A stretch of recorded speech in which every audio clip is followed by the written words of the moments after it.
بالمعروف والنهي عن المنكر. من قال هذا؟ رفض مجلس الشورى تقديم دعم ده، كانوا طالبين افتتاح مراكز جديده، طالبين زياده 20% في العمل الميداني. ما اعتقد انها صحيح.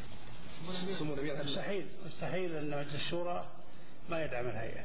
احد اعضاء مجلس الهيئه مدعومه من كل الجهات. سمو الامير عليك تكمل. احد اعضاء مجلس الشورى احد اعضاء ليس احد اعضاء ليس المجلس، الفرد ليس المجلس. لا، تعليقي خطأ إذا كان هذا لا أتفق معه. الهيئة مرفق هام يجب أن يدعم كل النواحي، وأحب أقول أنه فيه استهداف للأسف، وحتى من الإعلاميين يتلقطون السلبيات البسيطة وينفخون فيها حتى تكبر، حتى يسيئوا الهيئة.